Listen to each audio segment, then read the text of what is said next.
नमस्कार। आकाशवाणी देहरादून से प्रस्तुत है प्रादेशिक समाचार। पहले मुख्य समाचार।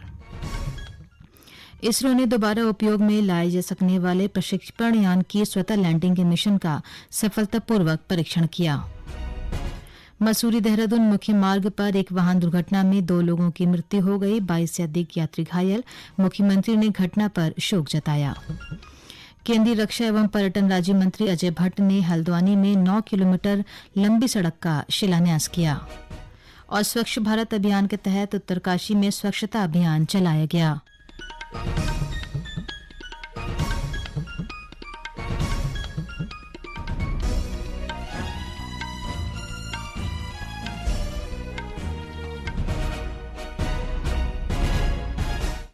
समाचारों के साथ मैं योशिता पांडे। अब समाचार विस्तार से। भारतीय अंतरिक्ष अनुसंधान संगठन इसरो ने दोबारा उपयोग में लाए जा सकने वाले प्रक्षेपण यान की स्वतः लैंडिंग का मिशन सफलतापूर्वक पूरा कर लिया है। प्रक्षेपण यान RLV-REX का परीक्षण आज तड़के कर्नाटक में चित्रदुर्ग के परीक्षण रेंज में किया गया।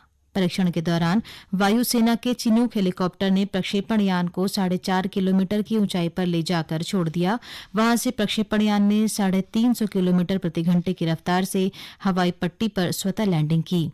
इसरो के अध्यक्ष एस सोमनाथ ने परीक्षण से जुड़े वैज्ञानिकों को बधाई दी है। मसूरी देहरादून मुख्य मार्ग पर शेरगढ़ी के पास आज रोडवेज की बस खाई में गिर गई। हादसे में 2 लोगों की मृत्यु हो गई और 22 से अधिक यात्री घायल बताए जा रहे हैं। भारत तिब्बत सीमा पुलिस और स्थानीय पुलिस के जवानों के साथ ही स्थानीय लोगों की मदद से घायलों को नजदीकी अस्पताल में उपचार के लिए भर्ती कराया गया। वाहन में 36 यात्री सवार थे। मुख्यमंत्री पुष्कर सिंह धामी ने घटना को दुखद बताते हुए सभी घायलों के बेहतर उपचार करने के निर्देश दिए।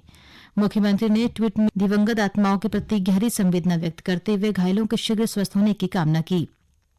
सैनिक कल्याण मंत्री गणेश जोशी ने भी अस्पताल पहुंचकर घायलों का हाल जाना। देहरादून के जिलाधिकारी सोनिया और वरिष्ठ पुलिस अधीक्षक दिलीप सिंह कुंवर सहित अन्य अधिकारियों ने घटनास्थल पर अस्पताल में पहुंचकर घायलों का हालचाल जाना और घायलों के बेहतर उपचार के लिए संबंधित अधिकारी व चिकित्सकों को आवश्यक निर्देश दिए। साथ ही जिलाधिकारी ने दुर्घटना की मजिस्ट्रेटी जांच के निर्देश भी दिए हैं। मसूरी के पास ITBP के नज़दीक एक बस गिर गई थी नीचे और उसमें करीबन अभी तक जो खबर आ रही है लगभग 34 तो पैसेंजर थे और ड्राइवर और कंडक्टर मिला के 36 लोग हो रहे थे।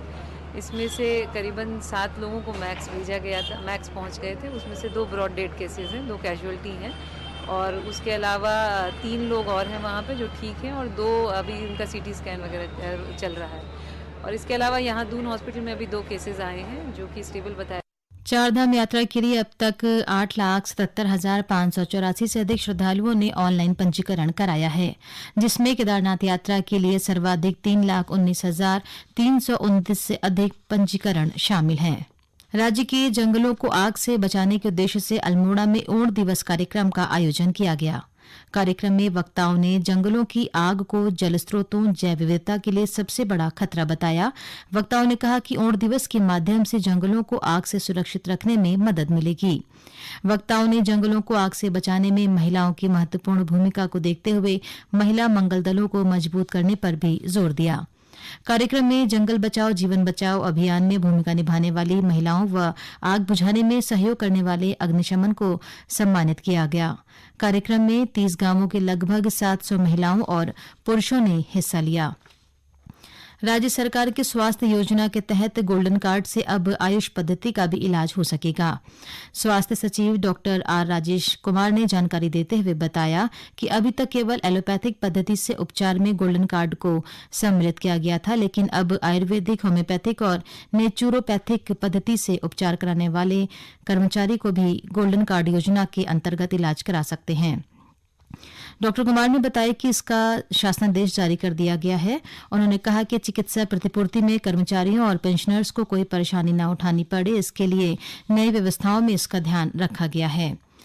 चमोली जिले के बंड क्षेत्र के 9 गांव की महिलाओं ने आज नंदा देवी मंदिर के जीर्णोद्धार के बाद मंदिर में मूर्ति की प्राण प्रतिष्ठा की।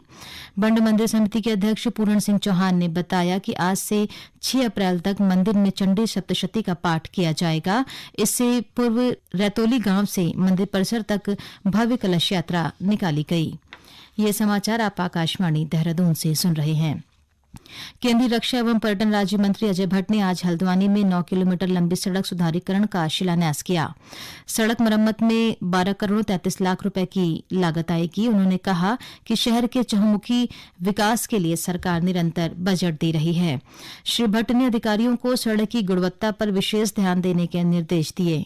उन्होंने कहा कि हल्द्वानी शहर में यातायात के दबाव को कम करने के लिए फ्लाईओवर का सर्वे कार्य शुरू कर दिया गया है और जल्द ही फ्लाईओवर के निर्माण कार्य को शुरू किया जाएगा। इस बीच केंद्रीय राज्य मंत्री ने प्रस्तावित जैव विविधता केंद्र का स्थलीय निरीक्षण कर अधिकारियों से निर्माण संबंधी जानकारी ली।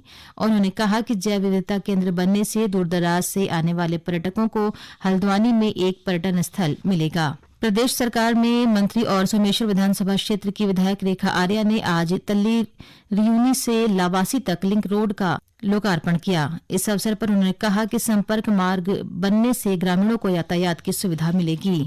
अब सुनिए आकाशवाणी के लोकप्रिय कार्यक्रम प्रधानमंत्री की मन की बात पर आधारित विशेष श्रृंखला। आज की कड़ी का विषय है भारत भ्रमण। दक्षिण अफ्रीका से लौटे गांधी जी को उनके गुरु गोपाल कृष्ण गोखले ने भारत भ्रमण का सुझाव दिया था। गांधी जी ने अपने गुरु का ये सुझाव माना और रेल के जरिए पूरे भारत को न सिर्फ देखा बल्कि अपनी समझ भी बनाई। फिर तो जैसे उन्होंने देश की नब्ज ही समझ लिया, बाकी इतिहास है। 24 सितंबर 2017 को प्रसारित मन की बात में प्रधानमंत्री मोदी ने शायद इसी सोच के साथ लोगों को देशाटन की सलाह दी ताकि भारत के लोग भारत को समझकर भारत को और ज्यादा गौरवशाली बना सकें। महात्मा गांधी, लोकमान्य तिलक, स्वामी विवेकानंद, हमारे पूर्व राष्ट्रपति अब्दुल कलाम जी, अगर उनकी बातों में देखोगे तो एक बात आती है कि जब उन्होंने भारत भ्रमण किया तब उनको भारत को देखने समझने में और उसके लिए जीने मरने के लिए एक नई प्रेरणा मिली। ये सभी महापुरुष भारत का व्यापक भ्रमण किया। अपने कार्य के प्रारंभ में उन्होंने भारत को जानने समझने का प्रयास किया, भारत को अपने आप में जीने की कोशिश की। क्या हम हमारे देश के भिन्न भिन्न राज्यों को, भिन्न भिन्न समाजों को, समूहों को, उनके रीति रिवाजों को, उनकी परंपरा को, उनके पहरवेश को, उनके खान पान को, उनकी मान्यताओं को एक विद्यार्थी के रूप में सीखने का, समझने का, जीने का प्रयास कर सकते हैं?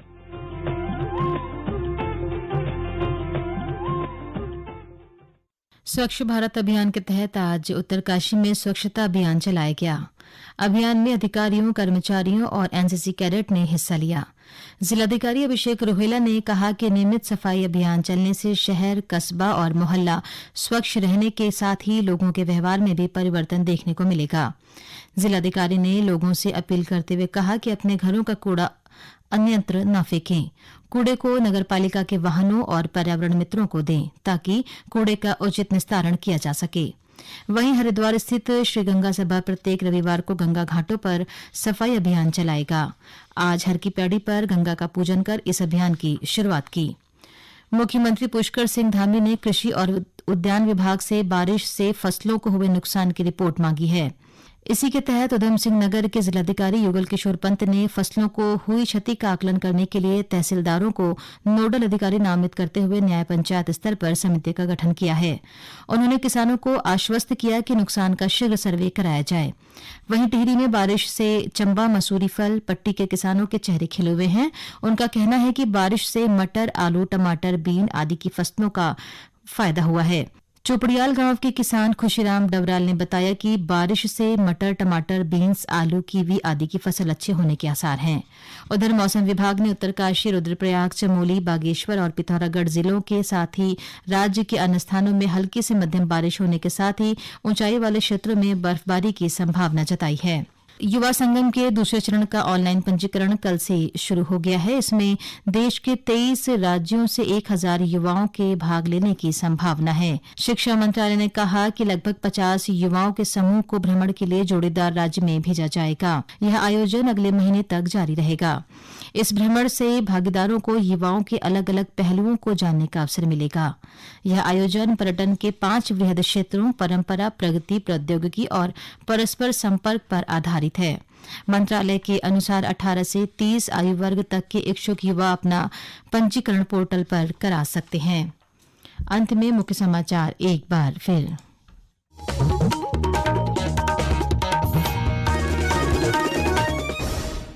इसरो ने दोबारा उपयोग में लाए जा सकने वाले प्रक्षेपण यान की स्वतः लैंडिंग के मिशन का सफलतापूर्वक परीक्षण किया। मसूरी देहरादून मुख्य मार्ग पर एक वाहन दुर्घटना में 2 लोगों की मृत्यु हो गई, 22 से अधिक यात्री घायल। मुख्यमंत्री ने दुर्घटना पर शोक जताया। केंद्रीय रक्षा एवं पर्यटन राज्य मंत्री अजय भट्ट ने हल्द्वानी में 9 किलोमीटर लंबी सड़क का शिलान्यास किया। और स्वच्छ भारत अभियान के तहत उत्तरकाशी में स्वच्छता अभियान चलाया गया। इसके साथ ही प्रादेशिक समाचार का ये बुलेटिन समाप्त हुआ। नमस्कार।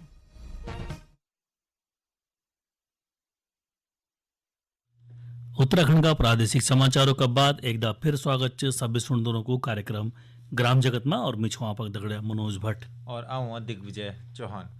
तो दादा चिट्ठियों का प्रोग्राम लगी चल रहा तो ला एक को की चिट्ठी दिनीच भैया चिट्ठियों को हैं सानी दिन भी चिट्ठियों का और प्रोग्राम चिट्ठियों का और हमारा सुन रहा इंतजार करना रही कि हमारा फरमाइश कब होएल पूरी जी तो बिल्कुल पढ़ ले वैसी चिट्ठी थे बिल्कुल। अजय चौहान जी की चिट्ठी